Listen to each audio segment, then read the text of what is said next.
the table.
Okay.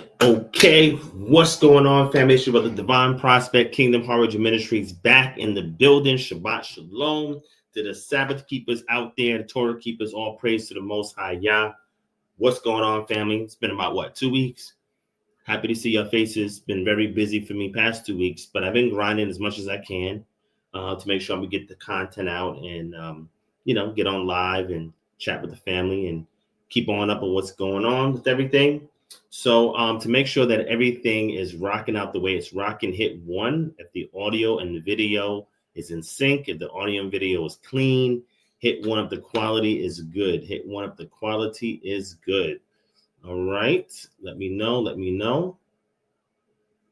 Let me know. Make sure you share the video as well. I don't know where the counter is at. They made some changes on here. I don't know where the counter is at. It used to tell me, oh, I see it. Never mind. I thought it was going to be over here. All right, good. Yeah, they definitely made some changes on here. It's all good. All right, so a couple things I want to share with y'all. And again, I always invite a guest, so let's see if somebody pull up. Just so y'all know, my daughters are home, so they in the other play area that we have, and my other children are on their way back from school, the little ones. So if you do hear some noise in the background, that's why, right? Because they'll be playing or maybe asking for my attention or whatever the case may be, okay? But the focus on today is you guys, the VIPs that are here with us. And I appreciate y'all for coming on out. Make sure you share the video, share the live, same thing, share the live. As you know, a couple things. First thing I want to announce is that the KHM 2025 KHM, Ancient Pre-Exilic Israelite Calendar. I'll keep out the sacerdotal methodological model, but I'll just say calendar to keep it short and sweet, is available. You'll see down below there's a link that you can click on if you want to order it. And we should have it live and ready by Monday is the release. So you can pre-order it by clicking the link to get yours. But if you are part of the Patreon and you sign up for Patreon, you get the calendar at no cost. All right. So to get the calendar outside of Patreon, it's a $10 donation. But if you are a Patreon, you get the calendar at no cost. All right. So click that link below.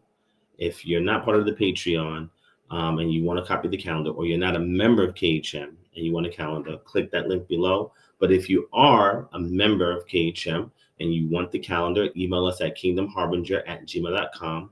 And if you're on Patreon, it will be available for you to access on Patreon and download it at no additional cost. All right.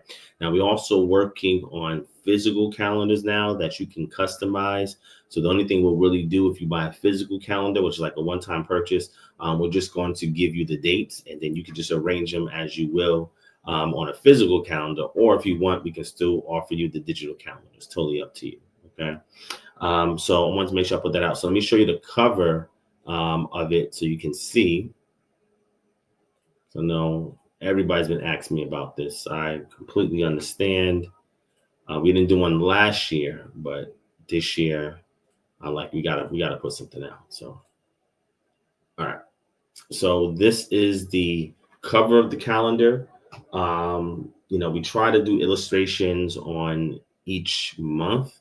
But unfortunately, we were unable to do that this year. We do have a cover photo and we do have a photo on the back.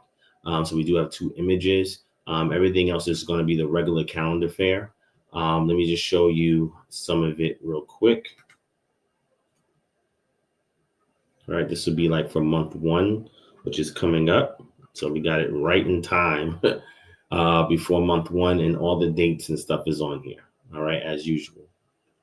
Okay, so just want y'all to see it so you can see the art. This is the art in the back. So we got a little bit of art on there for you if you're interested in that. It's there for you. Okay, so click the link below if you want to get your copy. So click the link below. But if you are a member of KHM or if you're part of the Patreon, then you get calendar at no cost. Okay. All right. So that's the first thing I wanted to bring out because I know everybody's been asking me about that. The second thing I want to bring out is this T-shirt that I have on. All right. So this T-shirt that I have on is Jesus did not resurrect on Sunday. All right. Then at the bottom, it gives you Matthew chapter 12, verse 40, where it says, "For just as Jonah was 3 days and 3 nights in the belly of the great fish, as will the Son of Man be 3 days and 3 nights in the heart of the earth." All right. And then we have 3 days plus 3 nights does not equal Friday to Sunday, and cancel Resurrection Sunday. All right, you get all this. And then there's some stuff on the back that gives you more information that tells you that Easter is not in the Bible, but it is actually Pascal or Pasach or Pesach. That is Passover, right? So again, Easter, I think it's April 20th, if I'm not mistaken. So Easter is a week before we do Passover. So if you're interested in that, this T-shirt, just click the link below. We got a link down below. You can click and order the t-shirt, and we can send the t-shirt out to you if you're interested in that. All right. Also, for Passover this year, we're planning a small local get together. I know some people were interested in flying in and being a part of it. You definitely can. If you're interested in that, you definitely can. Those details will be out next week. So that way you have about a month to plan. If you do decide to come and join us, we're going to have a small intimate spot, very similar to like our chapter launches. And we're going to have a Passover get together. All right. So just want to make sure you all know, et cetera, et cetera. All right. So I know some of y'all are keeping Passover now and unleavened bread. So if you are, happy Passover, happy unleavened bread. Again, I have no qualm or no issues with anybody who is striving their best to keep Yah's statute, laws, and the commandments as a memorial while we're in captivity. So if that's what you're striving to do, by all means, whatever conclusion that Yah has brought you to, whatever conviction, persuasion you have as of today, all praises to the Most High. At least you are striving to keep it, and that I applaud. Right now, in regards to the differences, there's a whole nother conversation. But if you're striving to keep it, I have no qualms with that.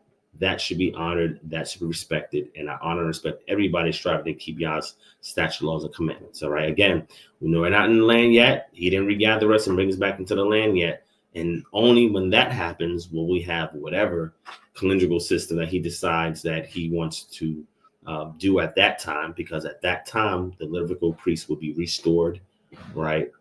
And will be in the kingdom at that time, right? But on the outside, you know, at least according to Zechariah 14, that Sukkot will be kept by the nations. It's a uno reverse. You know what I'm saying? I discussed this before on this channel in a lecture video. I think it was a lecture that I did on tabernacles in 2019. So go check that video out. That was actually a pretty good lecture on that, right?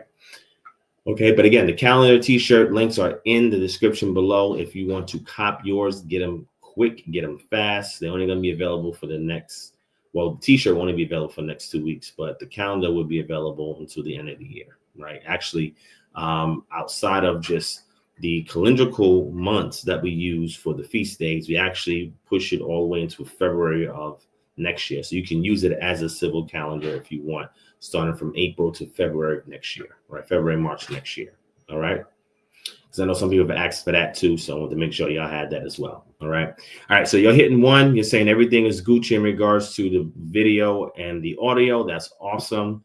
I really do like this new camera that I got. I mean, it's phenomenal. And I'm going to continue to use it. We got tons of other stuff we're going to work with using it. So I'm glad that it's crisp, it's clean, and you can see every detail. All praise to the Most High. All right. Now, what I did 2 weeks ago, was it 2 weeks ago or last week? I don't know. Time just missions when it comes to me. But I put out a short form video entitled "You Can't Run or Hide from Yourself." And I put that out on this channel. I put it out on TikTok. TikTok, I got almost 13,000 views on TikTok. I put it out on Patreon as well. Put it out Patreon first to kind of get feedback before I released it publicly, because that's what Patreon is. You get some insight, sneak peeks, and stuff that's going on.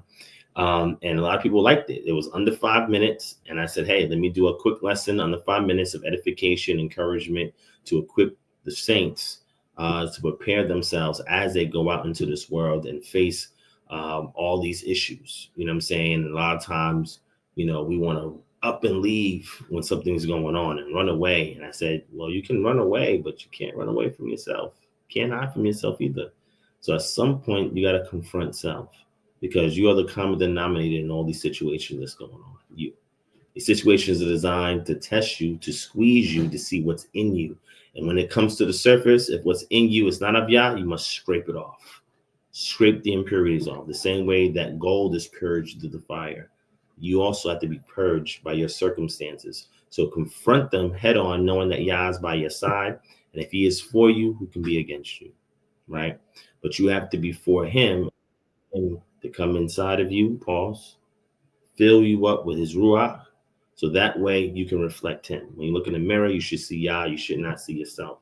And if you see more of yourself than you do of Yah, then you have to tell Yah to continue to fill you with that ruach and submit yourself to his dominion, not your own. right? He's giving you dominion by proxy of being in alignment with his statutes, laws, and commandments. Once you move outside of that, you're on your own. All right. So since y'all like that, I'll have another one coming up. It's called Don't Let Them Ghost You. That's going to be the next short form video coming out. It's going to be under 5 minutes again. And then I have a whole series of a bunch of other ones that I can do as well. So since y'all did like that video, I got a lot of feedback on it. I'll just continue to make those short form videos because I know like that's catchy as well now on social media. But it's a nice encapsulated message that contains scripture in it. And it's designed to be a quick fulfillment of the word of Yah, right? Yah's word to keep you encouraged and edified, or as an affirmation, a weekly affirmation. I'm gonna try to release them every week. All right. So just wanted to bring that up because I know y'all like that. So we'll keep that coming. All right. Also, camera make you look 7 years younger. You think it's the camera or it's just how I take care of myself? Or it could be strong genes. I could have good genes, right? You should see my mom. My mom is in her 70s. My mom looks like she's 50 something years old. She looks 20 years her senior, right? And people still mistaking me for younger than what I am. I'm 41 years old. I'll be 42 years old this year. I've been in this truth since 2013. 2013. I've been in this truth for 12 years. I gave 12 years in service to the Most High Yah and his people. 12 years, right? That's a lot of time. And prior to that, I was a Christian, and prior to that, I was nothing. I was just a YN out here living life. You know what I mean? Doing what we do. But all praise to the Most High for his intervention. All right. So yeah, I don't think it's a camera. I don't put no filters or nothing like that on. I just use the camera as is. I don't even tweak the camera, right? I don't touch the ISO or anything like that. I just white balance. I just let it rock at default settings. So there's no filter on it. It's just that I strive to do my best to take care of myself, take care of my family, take care of Yah's business. And he keeps me healthy. He keeps me vibrant, as well as my family. When you have kids, you got to be. You got to be. So all praise to the Most High for that. I appreciate the compliment. All right. So moving on from there, as you know, according to KHM, our Passover and Unleavened Bread is going to be next month. Again, all those details is in the link below. So if anybody's interested in how we got to that conclusion, we actually do have a playlist that actually goes into detail about that. Or you can just get the calendar, and the calendar will explain it as well. Right. So just so you have a heads up. All right. So let me go ahead and give some shout outs, and we'll get started, I guess, with some Q&As. Let me see.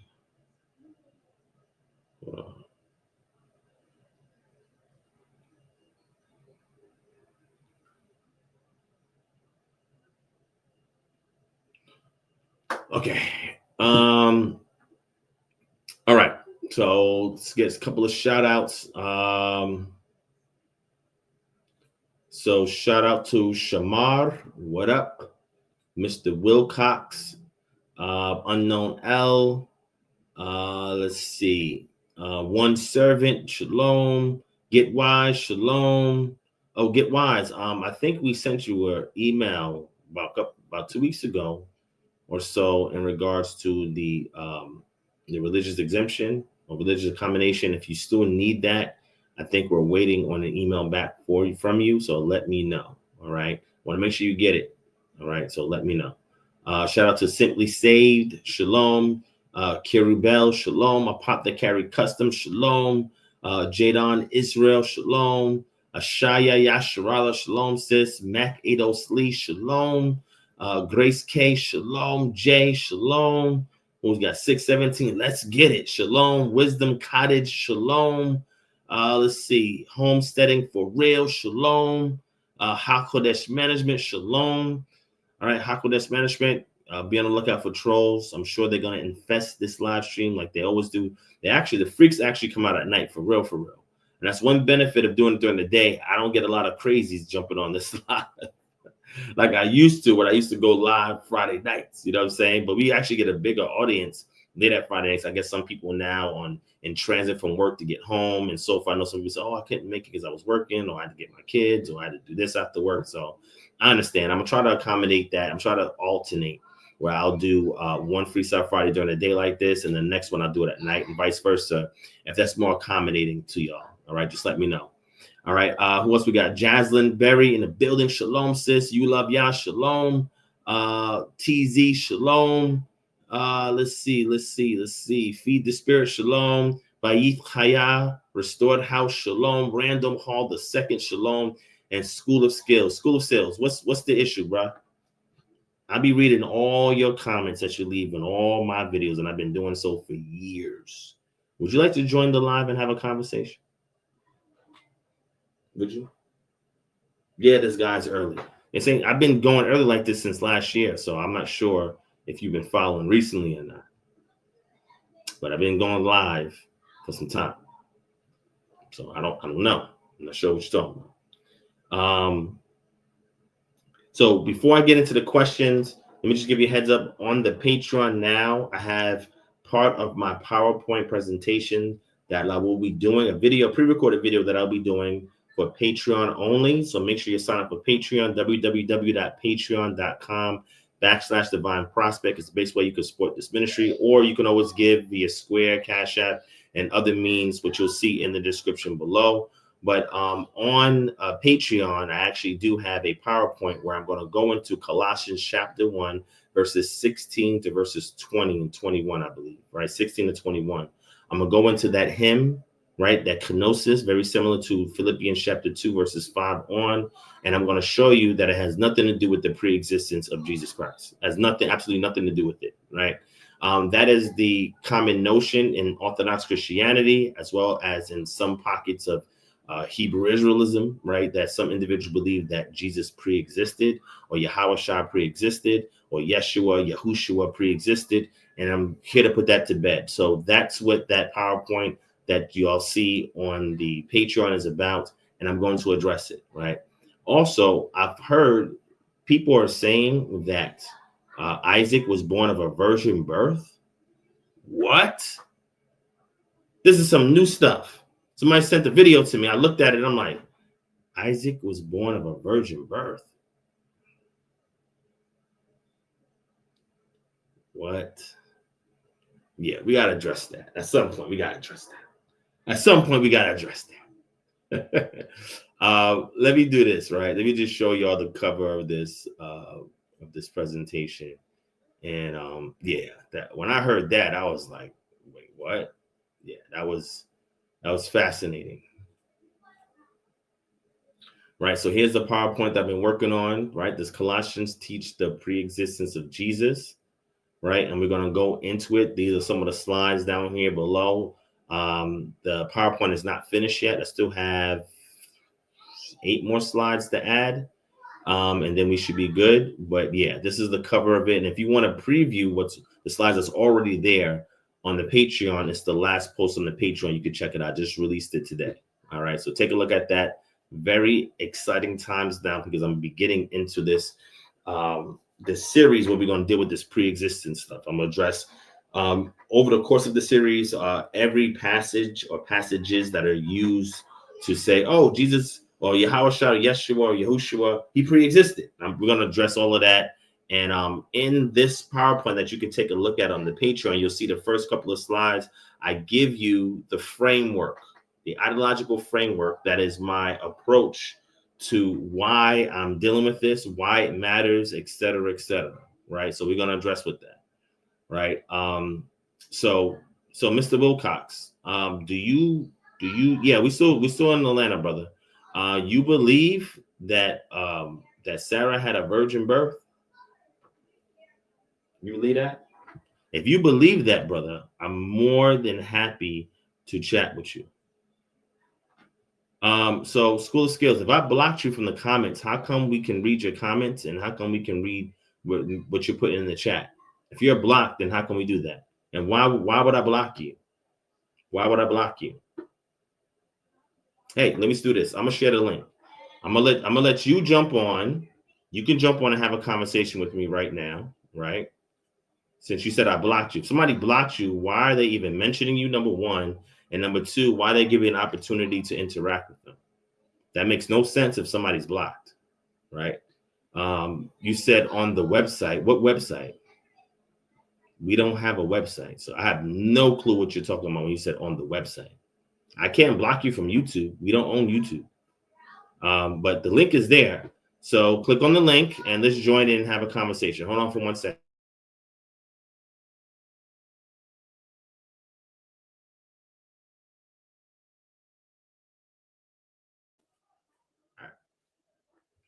On the website YouTube channel. Okay, so Hakodesh, he can see your comment. I can see your comment. Everybody here can see your comment. If you were blocked, we would not be able to see you in the chat. So how are you blocked? The link is there. You're typing too much when you could just join and have a conversation. You said, I'm gone. I smell sulfur. I don't know what you mean by sulfur. Who is the Alpha and Omega? Okay, well, join the live and we'll have a conversation about it. And I'll tell you personally.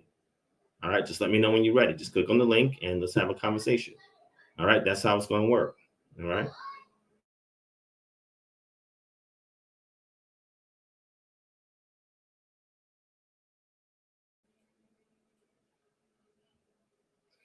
All right, so let me see. No, I believe virgin is an age thing, not a sex thing. And Sarah was well over the age of being a virgin. But I'd like to ask you some questions probably about King Solomon. Yeah, you could do that, Mr. Wilcox. Just email me at kingdomharbinger@gmail.com and you can ask any question you want. Right. And if you're on a Patreon, you can message me directly after hours or when we're offline and so forth. All right. Because we have several group chats going and then have individual messages with other people.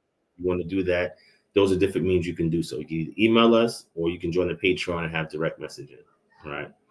See this? Ross1 says, sounds like he deserved to be blocked. You know, we've had a ton of characters on this channel. I mean, School of Skills has been here for some time. Nobody's blocked him, obviously. And I always give them an opportunity to come on the platform and have a conversation, right? And as you can see, he is still asking me questions instead of joining the live. So let's move on. All right. So Baith Haya, Restored House, can I ask you a question about Passover? Of course. What's your question?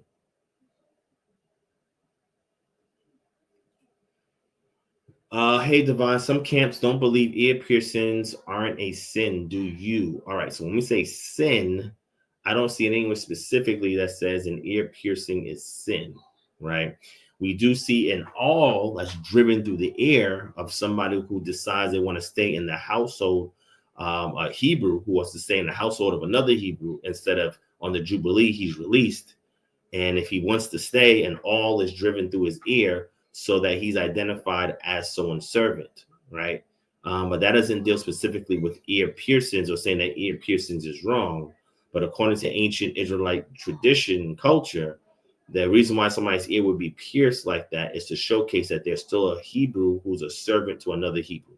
That's would be the identification, right? So nothing says or delineates that from the other ordinances to say this is a sin or it makes you unclean or you could be stoned to death. I don't see that, right? The piercings has been around for a long period of time, for thousands of years. Every culture does it for different reasons, right? And just like in Israelite culture, we see in the book of Isaiah where it speaks about the women having their noses pierced, right? It didn't say that that was wrong, but what happened was women were haughty, right? And the I guess rings, I didn't say I guess, but I know rings in the ancient Near East, anytime you wear a ring on your finger, on your toes, on your nose, and your ears, typically was like a gaudy type thing, right? Typically women who are modest, they don't wear a lot of bling. Men who are modest don't wear a lot of bling. And we see from the New Testament, you're encouraged to live a modest lifestyle.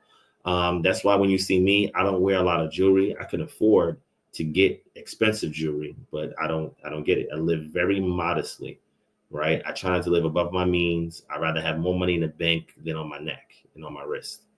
You know what I'm saying? So, you know, and I do, I do, because I work, full-time jobs in IT as a contractor, and I get paid good money to support my family, right? So I'd rather save that money and or invest it elsewhere. And I don't think that a public display of my wealth is necessary. Now, to each his own, right? But I live very modestly, right? I don't wear brand name clothes either. When I was young, like in my early 20s, man, I was fly as hell. But now I'm 41. What do I need to do that for? I don't need to impress nobody. If I go on a night on my town with my significant other, then I'll dress up. And we have a feast day, then I'll dress up, right? But I don't need to do anything more than that, right? And I've taught my kids to live very modestly, how to invest, how to save, what is good value, what is the price to performance ratio for anything you decide that you want to put a dollar towards, etc. So they have to see it, right, in order for them to identify with it and for them to live modestly as well and not above their means, right? So that's just me, right? Everybody else is different. I just feel like those items are not necessary anymore that I'm the age that I'm at, right? So I don't feel it's necessary, but that's just me. All right. Okay, so let me continue to move on. Let me see if there's the question there for the Passover. Shalom, truth, more truth. What's going on? Gels MSK says, Shalom. What's the law of mixed fabrics in reference to? That's in reference to fabrics. Hold on one second.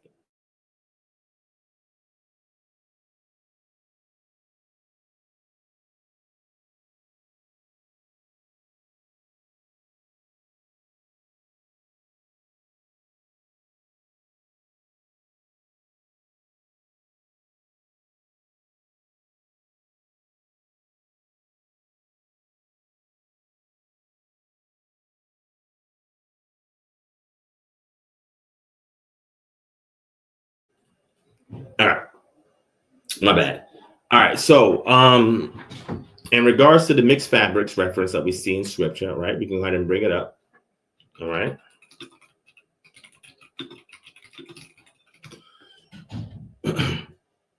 So this is Leviticus chapter 19 and verse 19.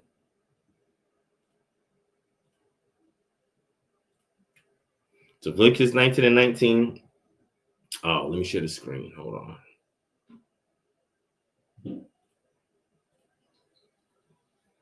Let's see. There we go. All right. Leviticus 19:19 says, "You shall keep my statutes.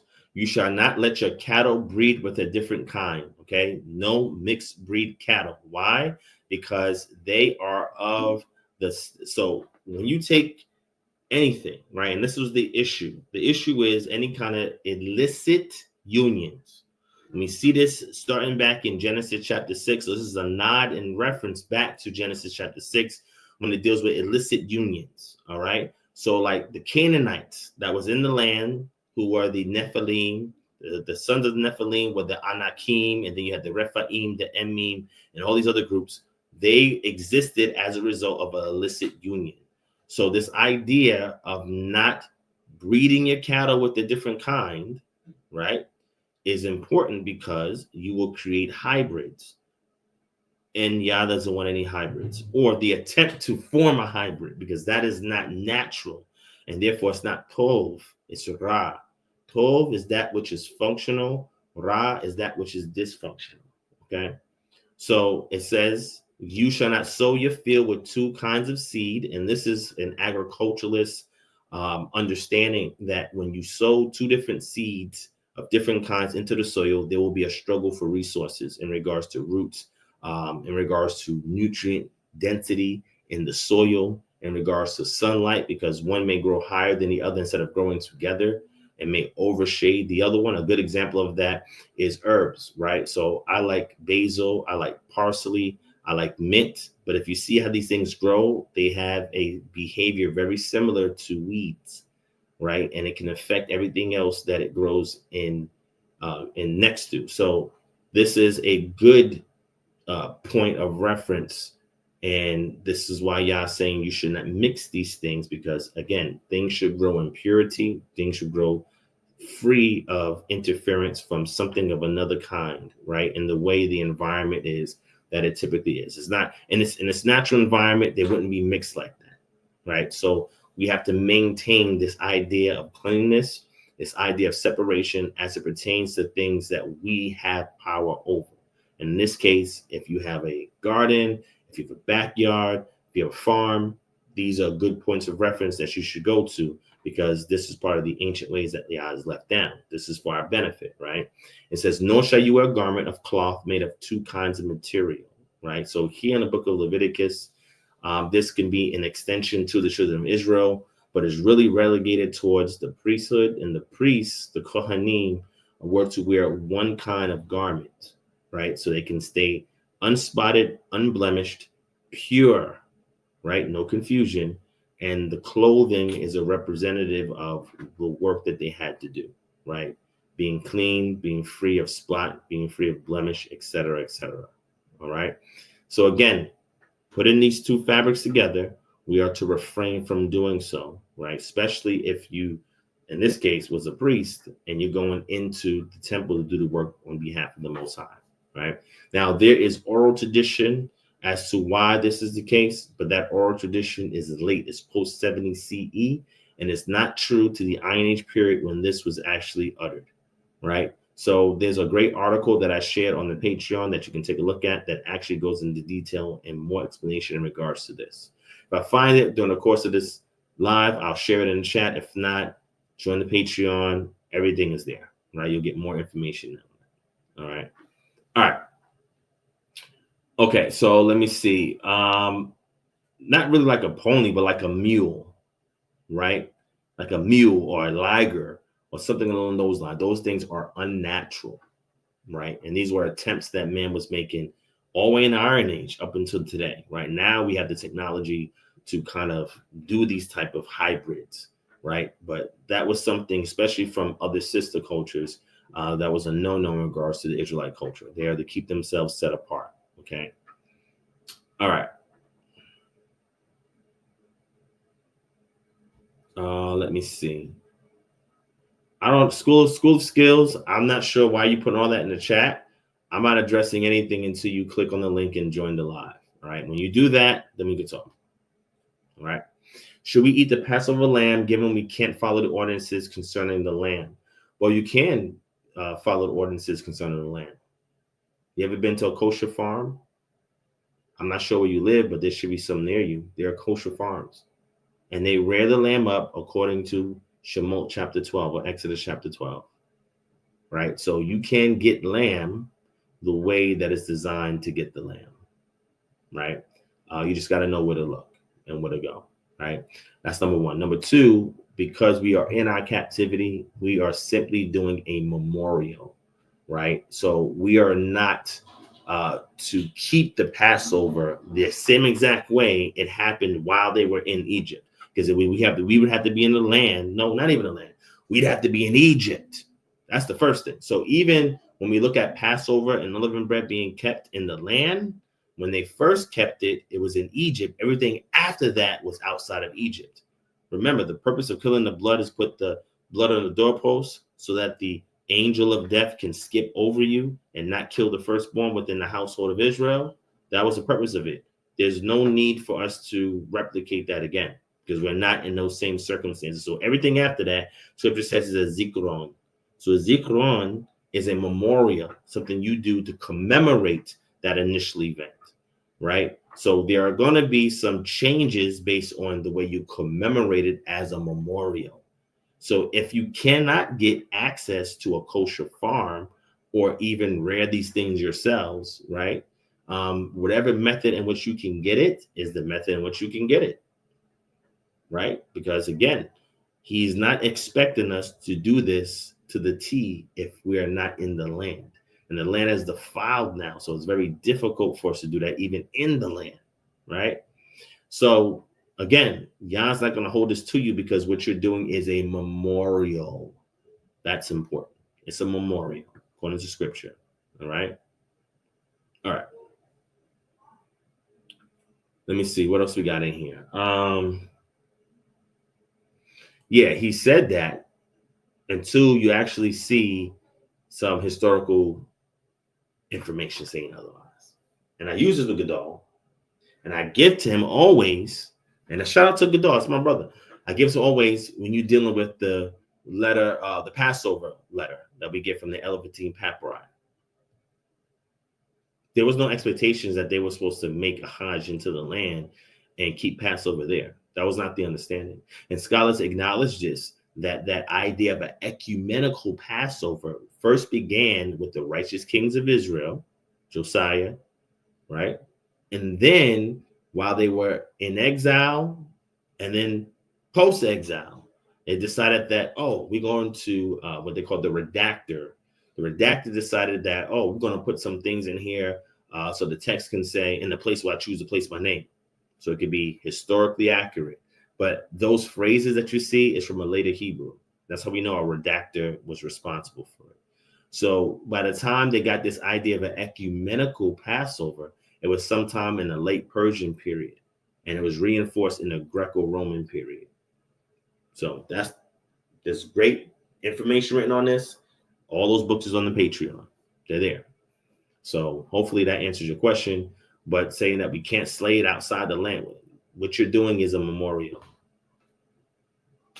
He's telling you how to memorialize it. When they were memorializing it, it was when they was outside the land for 40 years before they went into the land. And when they went into the land, you still can't replicate it the exact same way that it occurred because you're not in Egypt. And Yah's not delivering you anymore from out of Egypt. You're doing it as a memorial. All right? Okay. All right, let me see.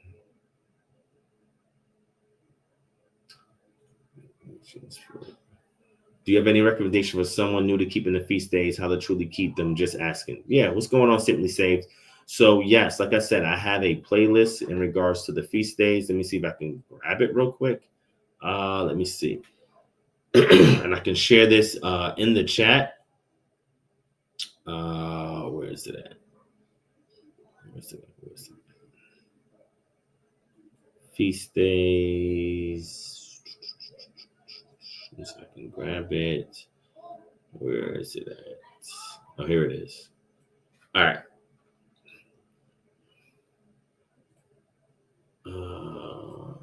Oops, that's the wrong one. There we go. All right, I'm gonna drop it in the chat for you. And if any questions come up in regards to that, let me know. All right. Hebrew Polymath said, "What's the shirt?" Yes. So I explained that earlier in the video. I'll explain it again.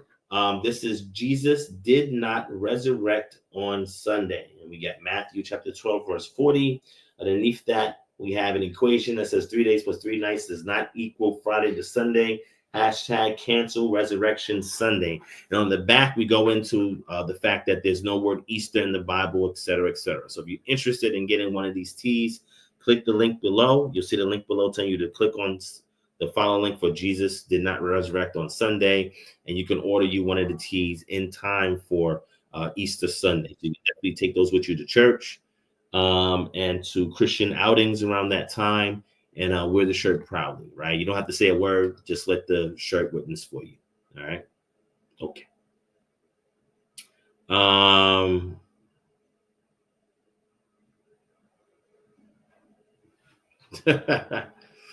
So there's a lot of people that, even though they may not agree with me, they like the methodology, they like the sources, and they like the approach. So they'll take that to further whatever their own agendas are, and I'm fine with that, right? Y'all told me to be a teacher. My job is to teach. I don't be wanting this job half the time, but that's the burden I got to bear. And as a result of that, whatever I share is to benefit whoever and whatever walk you are, however long apart you are in your journey, totally up to you. Take the information and use it for your own benefit, right? So I can't tell you how many. People tell me all the time, "Oh, Divine, I saw this. Oh, Divine, I saw that," et cetera, et cetera. So I hear this stuff all the time from OT only, from atheists, from Christians, from Muslims. Everybody watches this content. You know what I'm saying? So, and again, I'm not partial to anybody. I'm just here to give you the information as I received, right? Freely I was given, freely I give. So all praise to the Most High for that. Let me see. Shalom Prospect. Is Jesus Satan of the Bible? No, Jesus is not Satan of the Bible. I'm not sure what you mean by that. They're not like us. I'm not sure you want me to go into detail about that. You know, people use that pseudo approach by saying, "Oh, it says morning star here in Isaiah chapter 14, and that's Lucifer." First of all, that text of somewhat the morning star has nothing to do with Lucifer. Lucifer is an invention. It's a Latin invention. Okay. The Hebrew says Hillel ben Sahar. Hillel ben Sahar. And if you look into the Ugaritic text and mythos, you'll see that that was an actual god that tried to outshine his father. And this is something that would have been well known and understood by the Babylonians. This is talking about the lamentation. Isaiah 14 is talking to the king of Babylon. It's not talking to a devil, Lucifer, some ontological, incorporeal, supernatural entity. It's not what it's talking about. So anyway, so that means when we get to the bright and morning star as referenced in the book of Revelation, these two are not mutually identifiable with one another. The English throws stuff off, right? But they had two different intentions in both Revelation chapter 22 and what you get in Isaiah chapter 14.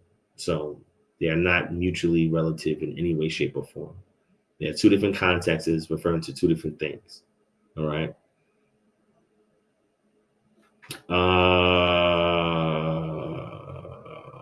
What? Caesar Borgia, Zeus, Esau, aka Jesus, the God, Goth, death of this world, Satan. I'm not sure. I've heard some of this stuff before, but look, let me do this because I'm not sure what's going on here. Let me drop the link in the chat for y'all to discuss this with me. All right, somebody discuss this with me in the chat.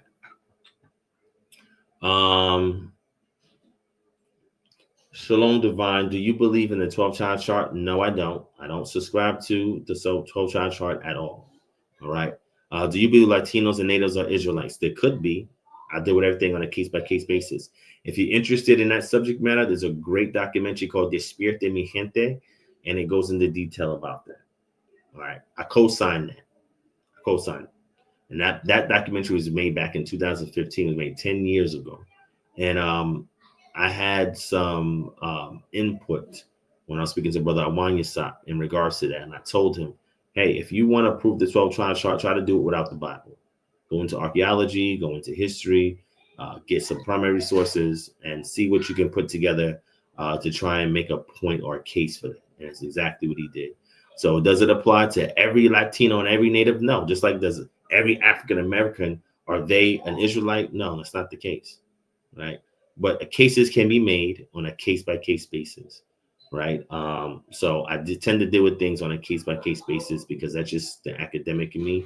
But if I'm speaking in regards to how we identify, I would say even if Latinos, Natives, and African Americans or so-called Blacks were Israelites, right, or are Israelites, the 12-tribe chart does not represent that in any way, shape, or form. And in regards to natives, I always reference haplogroup X. Look that up, right? It's a whole nother conversation behind that. All right. All right.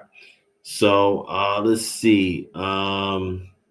Salam, is the Passover and Feast of Unleavened Bread 7 days in total? Would Passover be in the first day, or is it the day of Passover, then 7 days of unleavened bread? Yes, it's the day of Passover. So Passover is its own day. It begins at the evening, and it consummates during the day. In the evening, in which is the day portion of Passover, is unleavened bread, the beginning of unleavened bread. So you would count that following day 7 days, right? So technically, it'd be 8 days Passover and then 7 days. Right, that makes sense. Remember, the purpose of the day of Passover is so that you can find a lamb, fatten it up, and then slaughter it.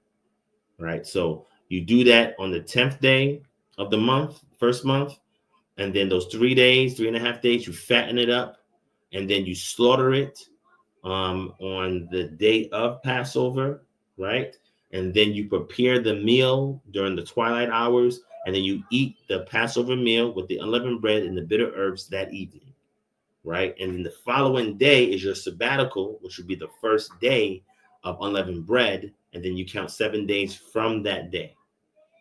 So technically it'd be 8 days. However, in ancient times, in pre-exilic Israel, however, over time, when Israel went into captivity, they merged Passover with unleavened bread. So technically the first day of unleavened bread, when it began that evening, was also Passover. Right, so we see this happen. Josephus speaks of this. Philo speaks of this.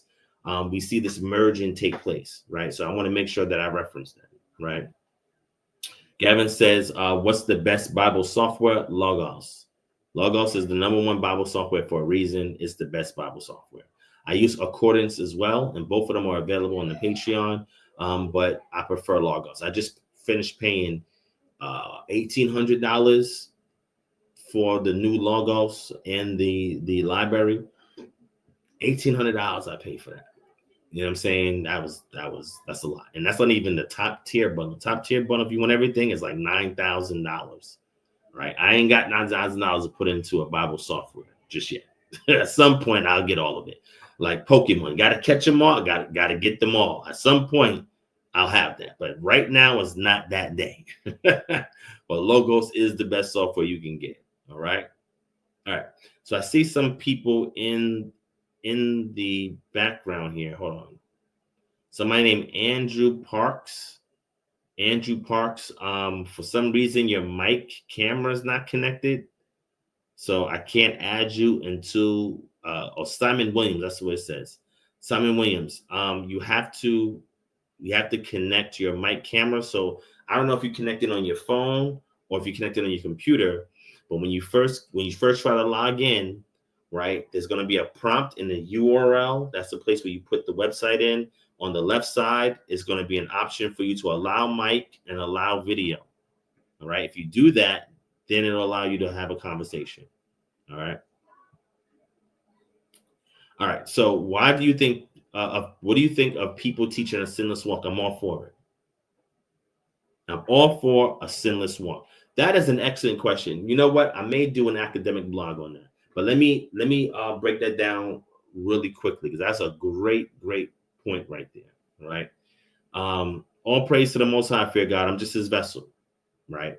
Eat the meat, spit out the bones. Whatever's beneficial to you, brother, take it, and hopefully y'all can do much more greater works with you through whatever I use. I'm just here for you to step on my shoulders so you can get further than me. I'm here to save you some time on that journey, right? Save you some time, save you some errors. Let my life be an example to show you that we're going to make mistakes. We're not perfect, and we don't know everything. But that doesn't mean we can't be in the pursuit of such, right? Just like how I'm going to answer this question that the brother asked in regards to living a sinless life. And then Mr. Wilcox, no.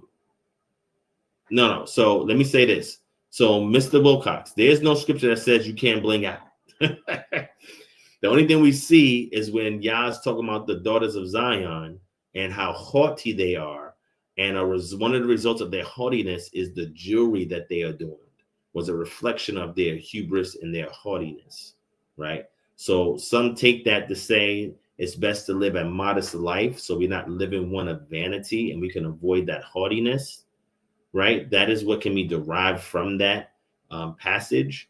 But Yah does not say you can't bling out. So I never said, oh, it's wrong. Yah gonna destroy you. You violate the commandments. I never said that. I just said why I live a modest life. There's a reason why I live modestly, right? Because I don't want that to be a distraction for me. When I was younger, when I was like 19, 20, I had $8,000, $9,000 around my neck.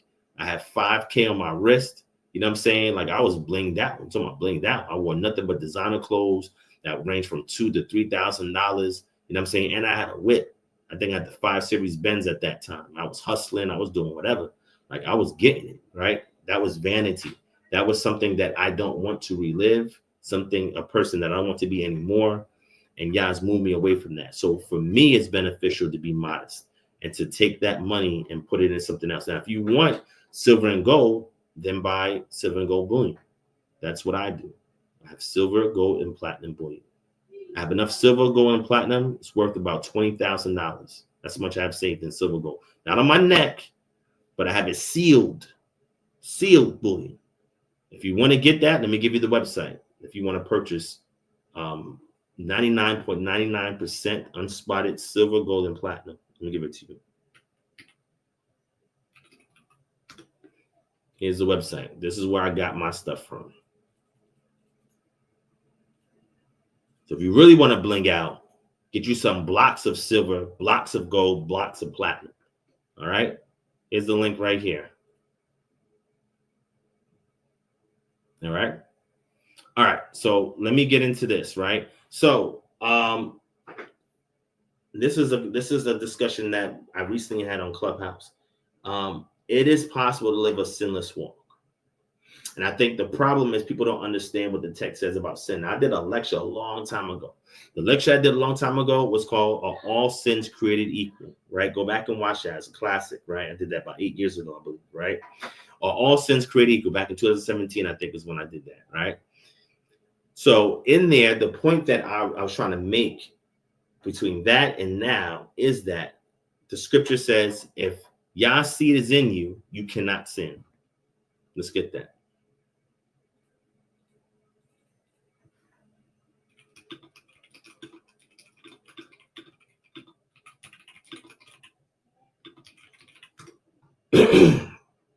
And we're going to go into a sin unto death and a sin that's not unto death. And I'm going to explain what that is in a second, right? 1 John chapter 3 and verse 9.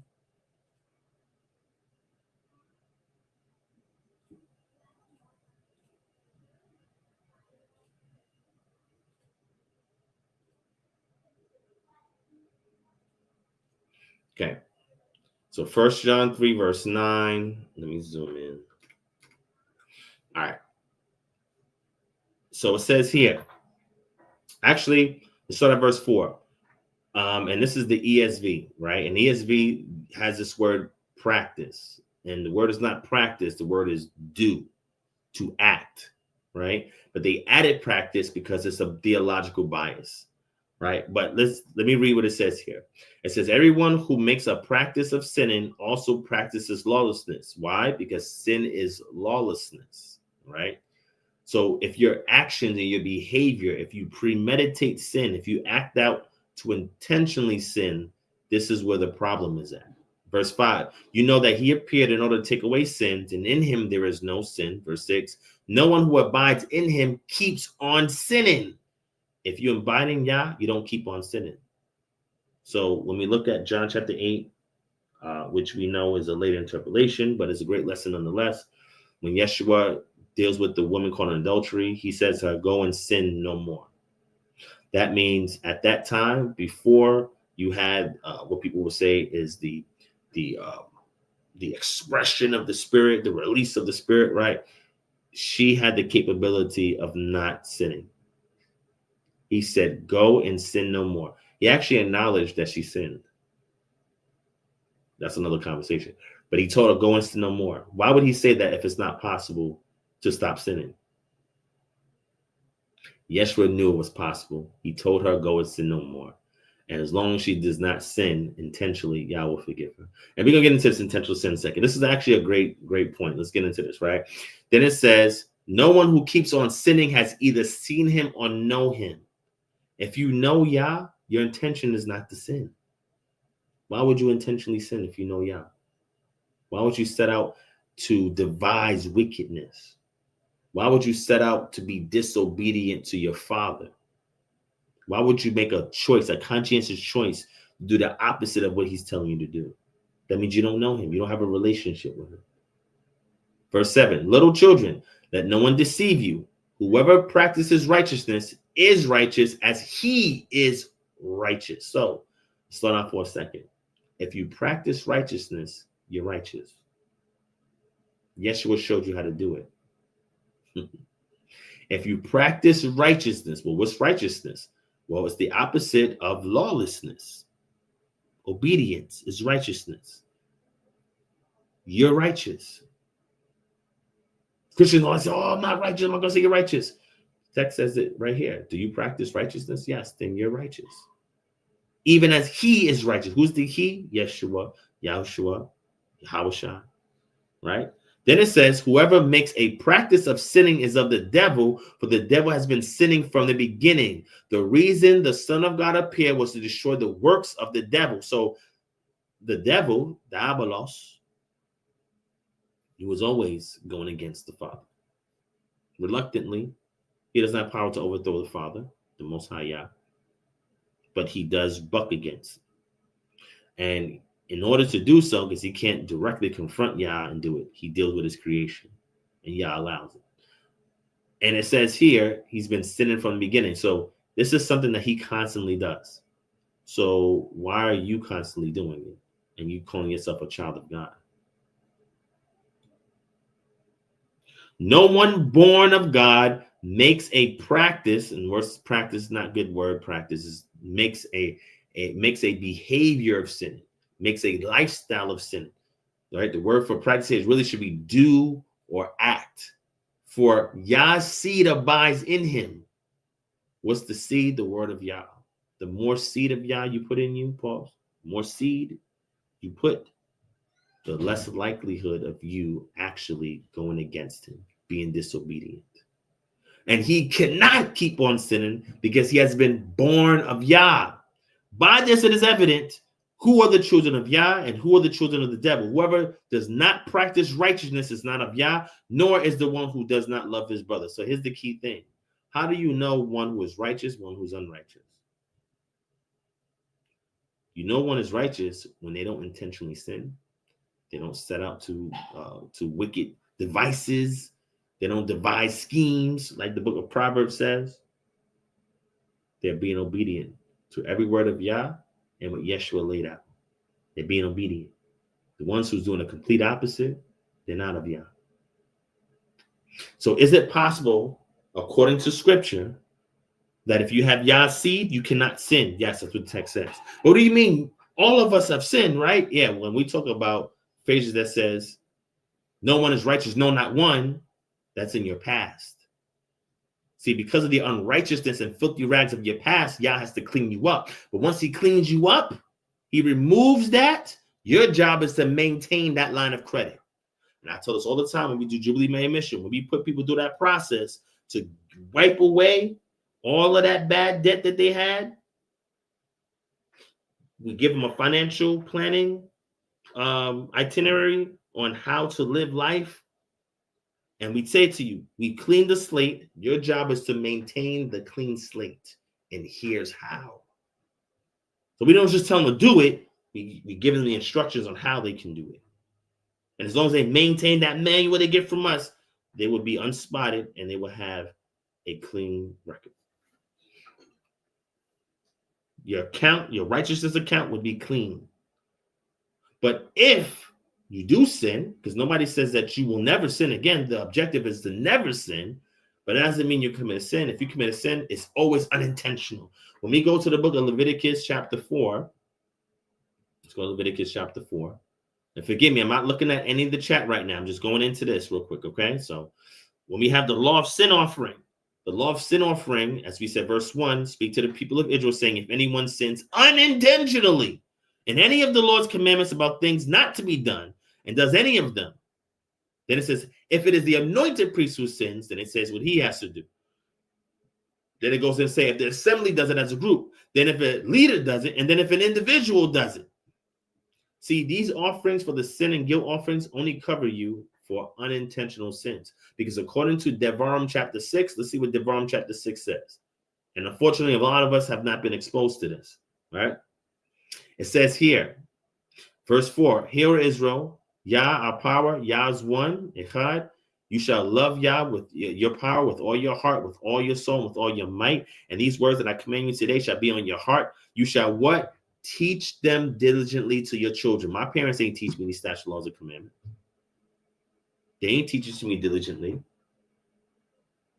Now, I'll say that my mom, I knew she loved the Most High Yah with all heart, mind, body, and soul, but she wasn't keeping the commandments because she wasn't exposed to them. The church never exposed her to these commandments. Verse 7, you shall teach them diligently to your children and shall talk of them when you sit in your house and when you walk by on the way, when you lie down, when you rise. You see that?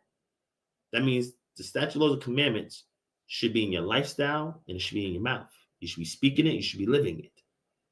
Everything that you do should be a reflection of that. Verse 8, you shall bind them as a sign on your hand, and that should be as frontlets between your eyes. You shall write them on the doorposts of your house and on your gates. If you were brought up this way and you become an adult, that means you are well aware and well versed in what all the statutes, laws, and commands are. And you will know the expectation of you is to obey these things. So that means if you do sin, it's unintentional. You don't seek out to do wickedness. You don't wake up plotting and premeditating and do something that you know is wrong.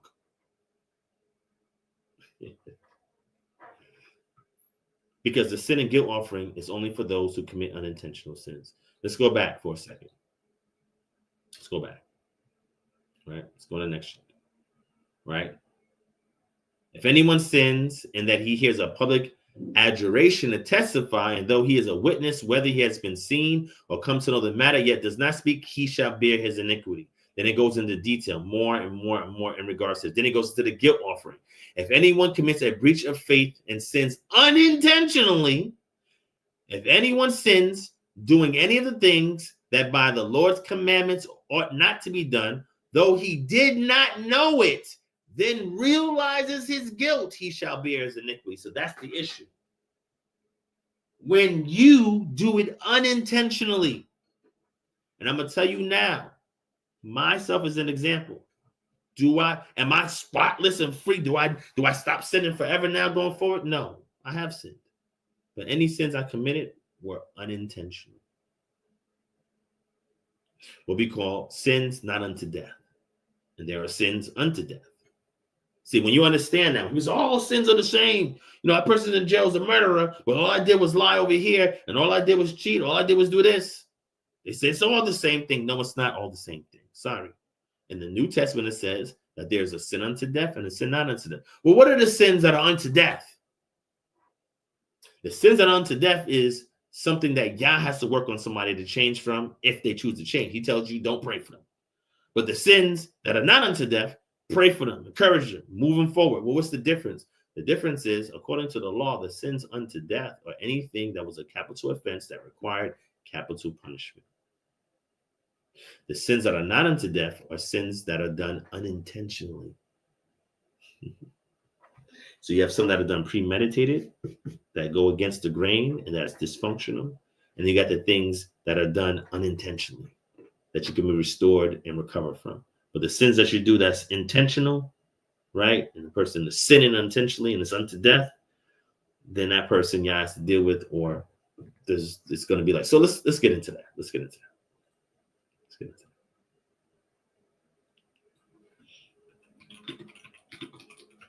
See, it's about how this is practical. Let's go to 1 John chapter 5. Go into the practicality of a thing, right? 1 John chapter 5.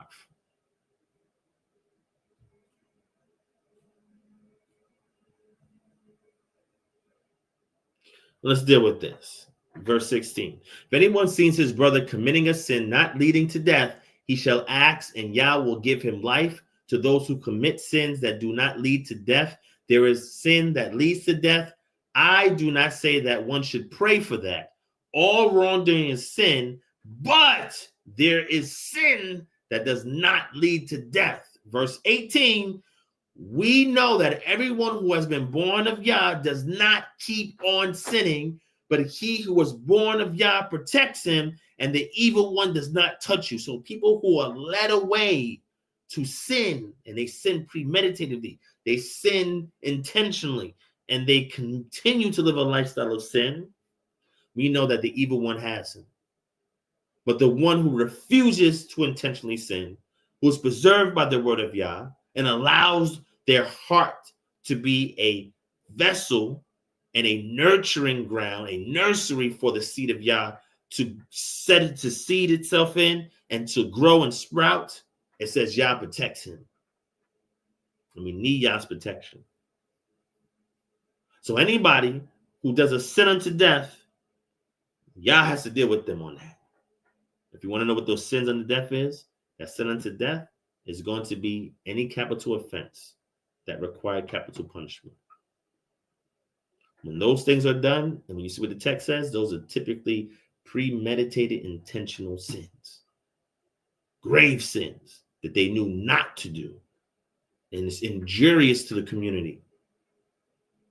So in regards to the sin-free life, yes, you can live a sin-free life. The text says, if you have Yah seed in you, you don't go on sinning.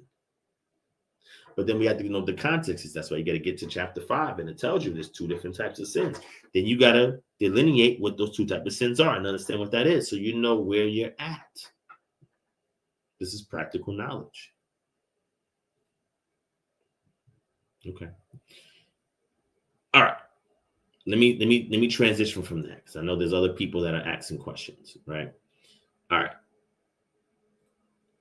What's the script? Oh, I think I addressed that already. My brother, let me see what else is here. Avery says, why does it call the damsel his wife in Deuteronomy 22, verse 23, if she was only betrothed to previous man? Would Mary be called wife while betrothed to Joseph? Yes. And the reason for that is because anything egregious to that union when you're betrothed, the offense is equal to when you're married in Deuteronomy chapter 22, right? Let's go to that real quick.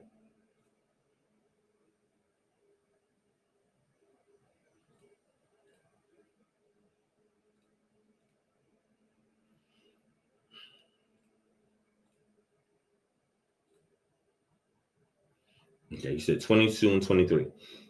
Okay. If there is a betrothed virgin and a man meets her in the city and lies with her, then you shall bring them both out to the gate of that city, and you shall stone them to death with stones. The young woman, because she did not cry for help, though she was in the city, and the man, because he violated his neighbor's wife. So you shall purge the evil from your midst. Now, a couple things here. The word city is contrasted with the word open country in verse 25. If you're in a city, you're in an urbanized area where there's a lot of people. There's no excuse for her not to tell somebody that she was violated. If she does not tell somebody she was violated, then it's going to be determined that she was implicit in regards to the offense. So therefore, something will happen to her. The purpose of this is to hold the man accountable if he is violating his neighbor's wife, whether it's by rape, forced coercion, or some other means, so that way that man will be dealt with and be put to death, and he won't continue on violating other women. That is how the women who unfortunately are violated are able to protect their sisters and younger women from being violated. So in a city, she has to cry out. If she doesn't cry out, it's determined that she's implicit in the act, and that's why her and the man who laid with her will be stoned to death. Whereas in verse 25, it's an open country. You may not have a lot of people that you can cry out to. A lot of times women are going and they're doing tasks for the home, or sometimes they're going on a journey away from the home to go fetch water or something else. And this may happen to her. She may not be able to immediately say anything, but the objective is for her to tell somebody. Typically, she has to report this to whoever the eldest male is in her clan, so he can go and deal with the injustice, right? Because Yah is a power of justice, and we have to make sure we protect our women, and other women has to make sure they protect other women, right? So here, because she's lying with this man as betrothed, that betrothal equals marriage, because marriage has different stages, and they're in the beginning stages of that. Because once the bride price is paid, that betrothal was sealed. There's already commitment there, and there's already an intention to follow through with the rest of the act. If you're very interested in that, I actually did a lecture where I deal with this specific subject matter, right? I deal with Dinah and Shechem, right? Shechem and Dinah. I did a whole lecture on this. It's on the Patreon if you're interested on it, or we have snippets on YouTube. But I go into detail in regards to this. I look at it from the biblical perspective and extra biblical evidence in regards to how this is viewed, so we can get a holistic view of perspectives like this. I go into detail about this if you're interested in it, right? But because of that betrothal, any offense to that union is treated like they're married, right? The offense is the same, and therefore the penalty is the same, right? So hopefully that answers your question. Okay. All right.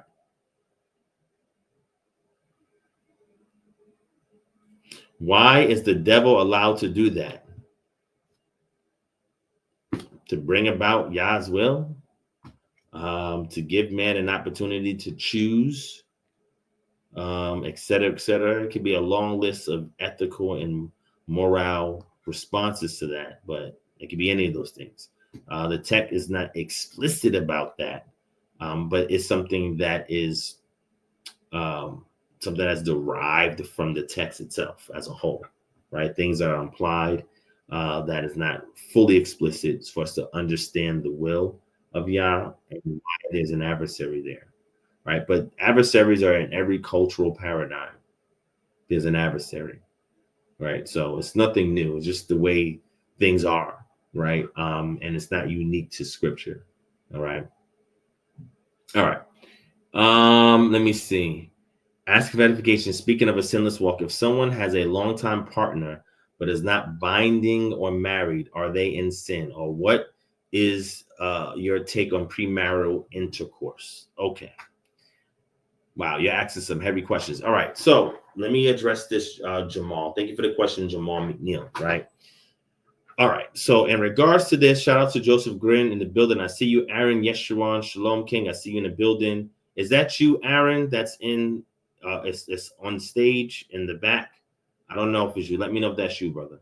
All right, so let's address that first, right? So, and I'm very careful when I teach this, but I got to teach what's the truth, but I do so in a very cautious manner, right? So in regards to a longtime partner, right? So let's say, and church says this is shacking up. Let's say you're shacking up according to the church's definition, right? The question is that sin? So if a man and a woman live together and a man and a woman are having intercourse, is that considered sin?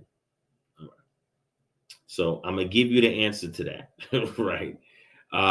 The answer to that we can derive. Now I'm assuming that neither of them are virgins, right? If they're virgins, this strictly deals with virgins. But if they're not virgins, let's say they've had sex previously, they've been in relationships previously, been in marriages previously, whatever, and they get together and shack up like the church says, right? Is that sin? So we have to determine what premarital intercourse is, like where that's defined. The church, what we call the Catholic Church, their catechism actually lays out those details. I went over this in a live stream before. Goes over these details. It's actually the Catholic Church who actually put those restrictions on that via interpretation from ante-Nicene church fathers on the subject matter. But in regards to the culture of the Israelites, the Iron Age Israelites, if a man lies with a virgin, the intention is he's going to be with her forever.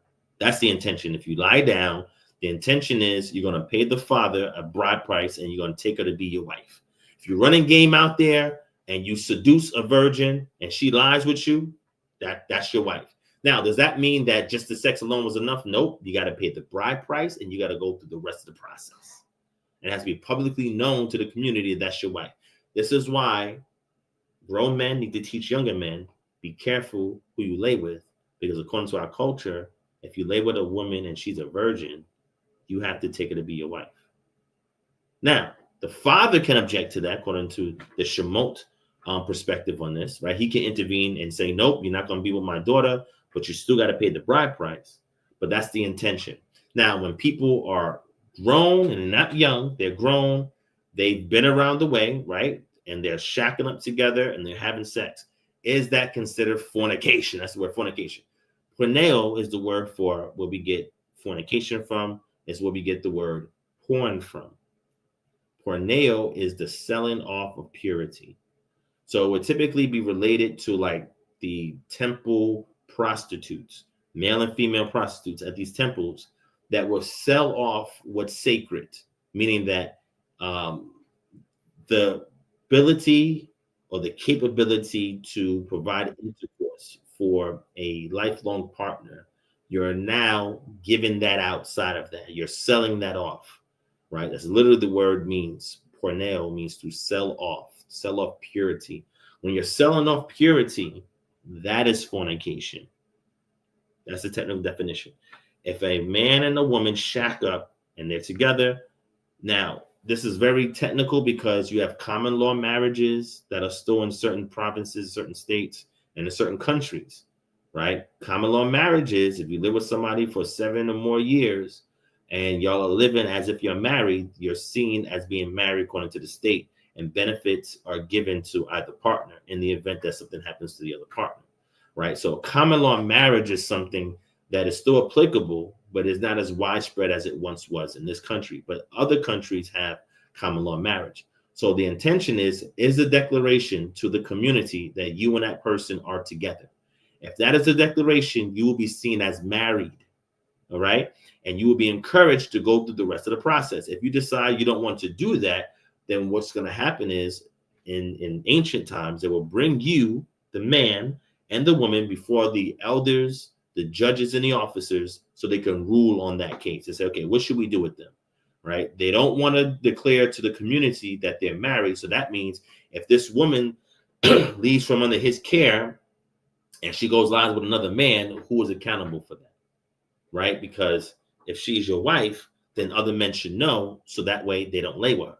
But if she's saying, well, I'm not married, you saying, well, we're not married, then what's happening is you're causing confusion in the community, and therefore a judge will adjudicate over it, and an officer will be the one to divvy out the penalties. Okay, so the word porneos or porneo, where we get the word for porn or for fornication, literally relates to the selling off of purity, right? And if two people are shacking up together, they're not selling off purity, literally not selling it off. What you are doing is desecrating your temple, so that way it's not preserved for your intentional husband or wife. But if you're grown and that woman is grown as well, she's not a virgin, she's not in her father's house, then there's a whole different way that you handle that matter, right? But the intention is, if a man lies with a woman, and this is implicit from Deuteronomy 22, then the intention is he's laying down with her for her to be his wife, right? So that's what we got to deal with, that situation, right? Is this person going to be your wife? Yes or no? Right. So hopefully that gives you some details. And again, if y'all are interested in more information like this, in that lecture I did with Shechem and Dina, I go into more detail about it. Go check it out. It's on the Patreon. Matter of fact, I'll drop the link in the chat if y'all are interested. Let me see if I can grab it real quick.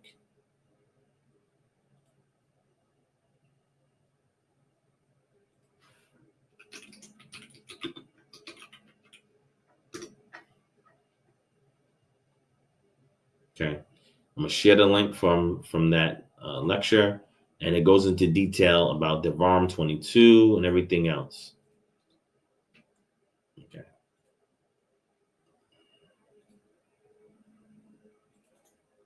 There you go, Jamal. Hopefully you enjoy that as well. All right. All right. So thank you so much for that, Unknown L. I appreciate you on that. Javon says, is the full or black moon the beginning of the month, and why? Yeah. So the beginning of the month, the black moon would be the conjunction moon, full moon would be the full moon. My position is that the full moon brings in the month.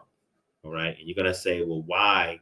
How do you know that? Why? First of all, look at the Megarians. So that is a historic group that goes back probably past the time of the Yahad community in Qumran, that actually held an ancient perspective of reckoning the beginning of the year and the beginning of a month by the full moon, right?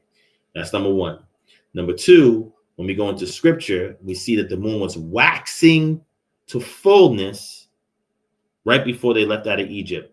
In Exodus 13, when Yah said, this is the beginning of the months for you. This is why you look at the plague of darkness for 3 days. I went into this in my lecture. You check it out. Also, when we go to Genesis chapter 1, verses 14 and 18, Yah said he made the great lights. He made the greater light to rule, to govern the day, the lesser light to govern the night, and he made the stars also. So when he's making these lights in their fullness, the moon is full. And the moon is going to be the indicator to delineate between days, years, seasons, etc. So my perspective is that's the full moon. When we go to Psalm 81:3, my perspective is that is dealing with the Feast of Trumpets and or the new moon feast in Psalm 81:3. And again, in my lecture that I do about the calendar, I go into detail about that as well, right?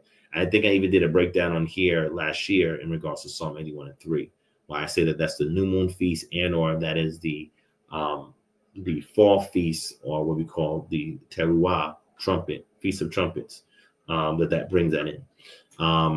And other things as well. Like, for example, I go into the book of Enoch and I show what scholars show from the 4 manuscripts that we have in the book of Enoch, that we see an anomaly where Enoch talks about the moon waxing, and then another one about the moon waning, and the one about the moon waxing and the one with the moon waning. The one with the moon waning is believed to be the more archaic perspective in regards to using the moon to reckon time, whereas the moon waxing was the newer. And the reason why they erased the older rendition is because it was sacrilegious for a scribe to do so, right? Again, there's a book that I share in regards to the calendar. It's on the Patreon. You can check it out. It goes into detail about that, okay? So that's my perspective in regards to the moon being the full moon, bringing in the month and why. All right. Hopefully that gives you some detail on that. Okay. And again, that requires a bit more details. So if you want, as we progress up into April, I'll continue to go into the feast days and more details about the feast days and questions that you may have in regards to that. All right. Okay. Let me see. What else? Let me see.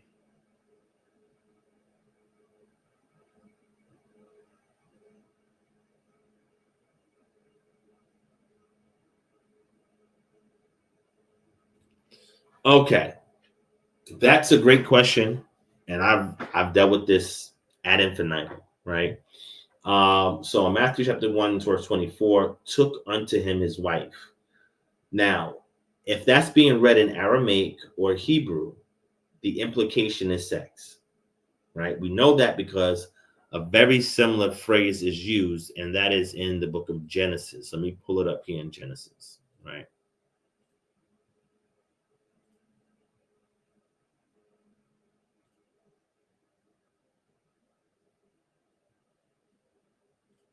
You pull it up here. This is in Genesis chapter, where's this at?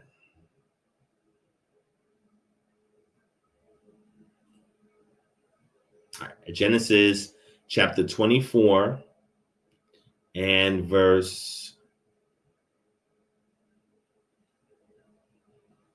here we go. Let me share my screen real quick. And then I do have to go after this because my little ones will be in the house shortly. But let me deal with that. Yeah. And that's why I said in the OSS, which is the New Testament that I use, right?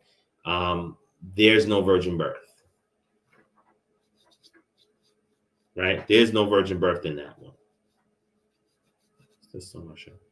And the text is very clear. Agnes Smith, when she sees it, she also does a footnote and says it's different from the Greek, and it's understood it's different from the Greek because it actually preserves an Ebionite Nazarene perspective in regards to how Jesus came about.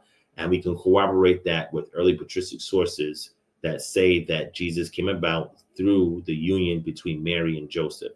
Matter of fact, in that Colossians PowerPoint presentation, I actually put some of those patristic sources in there.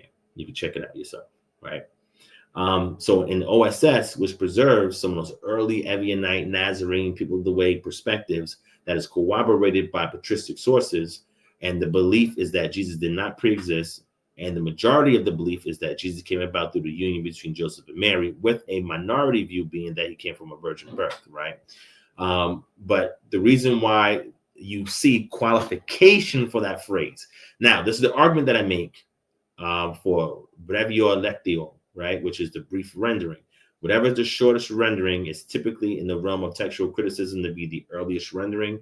The OSS has less in Matthew 1 and 16, Matthew 1 and 24 and 25 than the Greek text does, which leads me to believe that it's preserving the earlier perspective, which is that there was a union between Mary and Joseph that brought about Yeshua, right? However, in the Greek text does teach a virgin birth.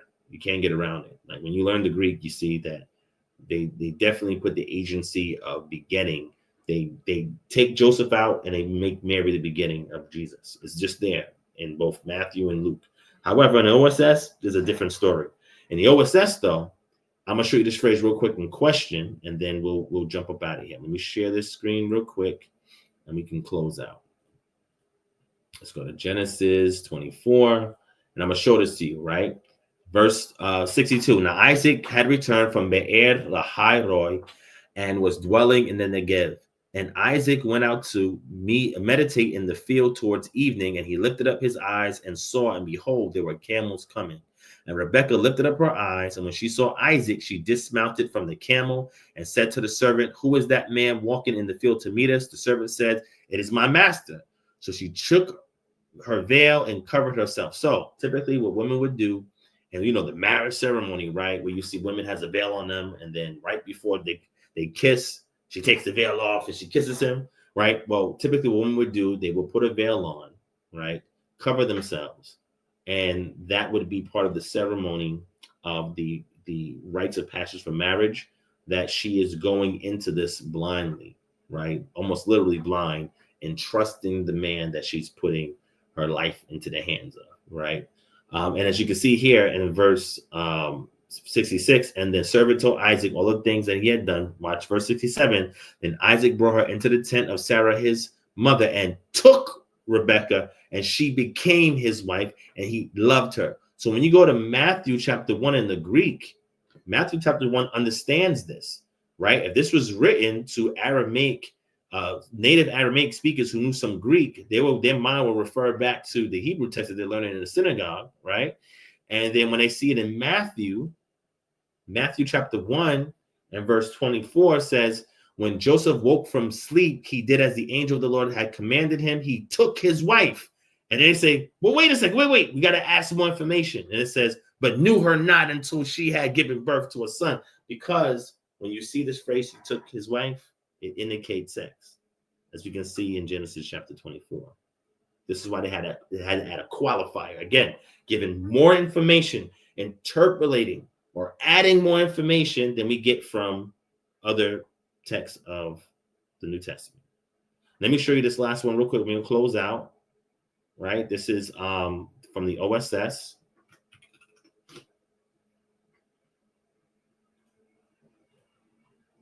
Show you this from the OSS. That may take some time to download. Let me see if it gets down. Yes, that's also on the Patreon. Thank you for sharing that, Aaron. Aaron be paying attention to everything, bro. Shout out to you, my brother Aaron. That's my brother right there. Good brother right there. Pay attention to everything. Everything we have in Patreon, everything we teach on here, that brother knows. He's like a computer. He remembers everything, right? So all praises for that.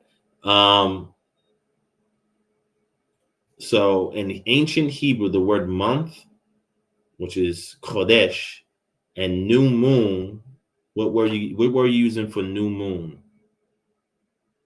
Indicates the first sliver of the moon. Where's that at? Show me a lexicon that says that the word Chodesh means the first sliver of light, the FVC.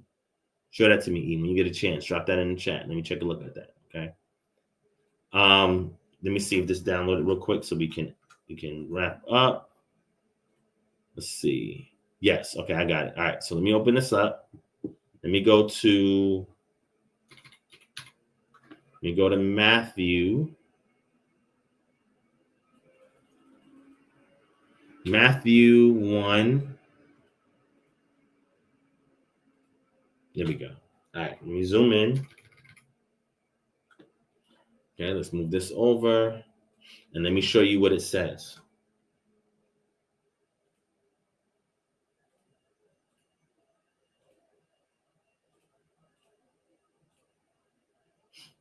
All right, so let's jump down. So let's do this, right?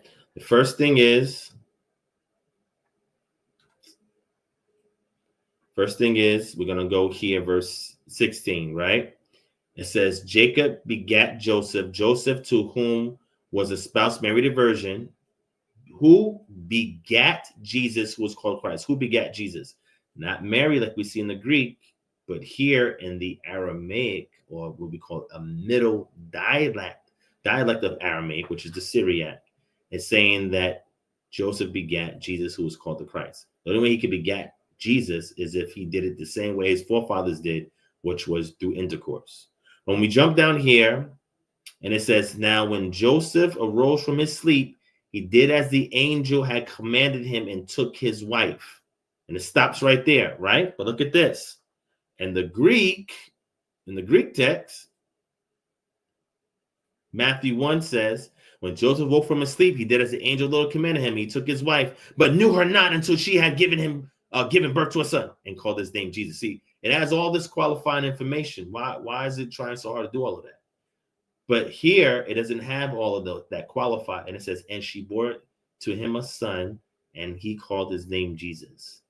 Right? So did he get Mary pregnant prior? That's what the text is saying. And he officiated his marriage with her, and then she bore a son and called his name Jesus. So in Hebrew, you have what's called the consecutive wav, which shows you sequential events that's happening one after the other. And this is the sequential wav in the Syriac that we have here that is showing you one event after the other. So we have something here that has less interpolation, and the Greek has more interpolation. And when you even go to verse 16, the Greek has more words there than the Syriac. Syriac is much simpler than the Greek. The Greek has to add these qualifiers because the Greek must know of some other tradition where it teaches the opposite. So remember the words of Jerome. Jerome says that Matthew penned his book of Matthew, his gospel, in his language, Aramaic. And it says, but the Greek version, we don't know who did that. We don't know who's responsible for that. Whoever put the Greek text together, I believe, was a Jew or more than likely a proselyte who understood the Tanakh, but was Hellenized because they had to understand some of this tradition earlier, even back to the Tanakh, and then said, okay, we have to do something about this, because if we don't add this information, the audience will think that Jesus came about through a union between Joseph and Mary. So we have to add qualifiers. And the qualifiers added. So I believe it's either a Jew who was Hellenized, a proselyte who then saw Jesus as a way out from Judaism, right? Or was a Gentile altogether who knew of the Tanakh by means of the Septuagint and decided that here in 70 to 90 AD, there's different years from 60 to 90 AD is where scholars put the book of Matthew. Most of them, the consensus now is before the destruction of the temple. So somewhere in 67, after the destruction of the temple. So somewhere in the early 70s, they put it. And so we're like almost 40 plus years after Yeshua died. And we get a tradition where now the Greek text, mind you, the earliest believers were not speaking Greek. If they knew Greek, they knew just enough to get by. They can't write a whole piece of literature in Greek. These were illiterate fishermen, carpenters, people around the way. The only person that would have been literate enough would have been Matthew, because as a tax collector, you had to be bilingual and you had to be literate. So that's why the earliest Jews who follow after Yeshua and subscribe to him, those earliest Jews held on to the book of Matthew being the primary gospel that represents Yeshua, because he is a firsthand eyewitness to all the things that Yeshua did while he did his ministry. Plus, Matthew was literate enough to be able to write this in his own tongue and share it with his people. And then a Greek version is determined later. Now, scholarship today, which is mostly driven by Christian scholars who believe in what I call the Koine Greek primacy of the text. Again, I'm not saying like the book of all the epistles of Paul was written in Greek. None of that was written in Hebrew. But Matthew is different. Matthew, according to church tradition, was written in Greek, with the exception of somebody like Irenaeus, who Irenaeus makes an argument and said, no, he argues for the Greek primacy of Matthew. However, we have other church fathers that say otherwise, right? So in regards to this, if they did not add that qualifier in the Greek, whoever the recipient is that knew of this tradition and was familiar with this, they would determine that Mary and Joseph had sex before Jesus was born. So they add the qualifier, right? So hopefully that answers your question and answers why I subscribe to the OSS, because according to Brevio Lectio, right, you can look it up, right? Matter of fact, let me do this. The primacy would have to go to, let me see, this is, yeah. Primacy would have to go to the OSS. Let me drop this in here for you. Boom. That's it right there. All right.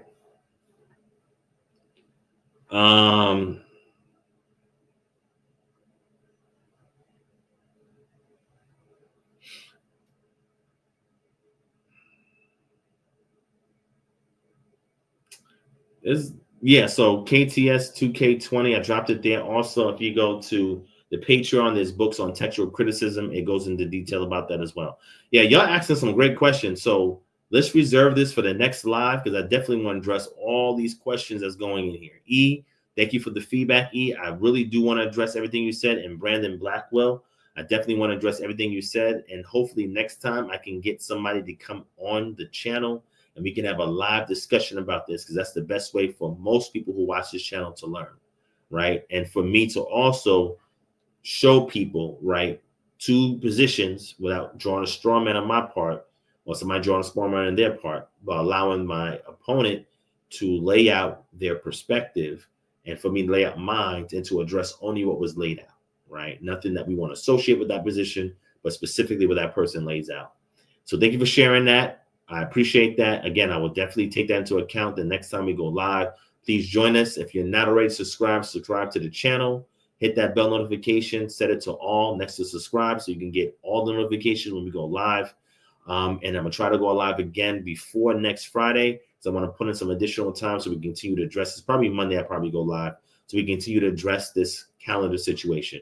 But click the link below if you want to pre-order the calendar. If you want this Jesus Did Not Resurrect on Sunday t-shirt, click the link below to get that as well. I appreciate all your support. If you want to support this channel and this ministry and what we do, go to www.patreon.com/Divine Prospect, sign up for one of the tiers, and in return, your ROI for doing so, there is over 1,145 different posts that we have on here with tons of knowledge, information, videos, exclusive content, my academic blogs, etc. It opens up a whole new world after this live stream is over for you to delve in. All right. And I hope that it's beneficial enough. And a lot of questions that you ask in here can be also answered on the Patreon. All right. Either from my work or the resources that I share on the Patreon. All right. And if you want to donate to the ministry, we have that information down under the support in the description. If there's anything that we can do for you, email us at kingdomharbinger@gmail.com and let us serve you. All right. Thank you for watching. I appreciate it. And I'll see you on the next live stream. Peace.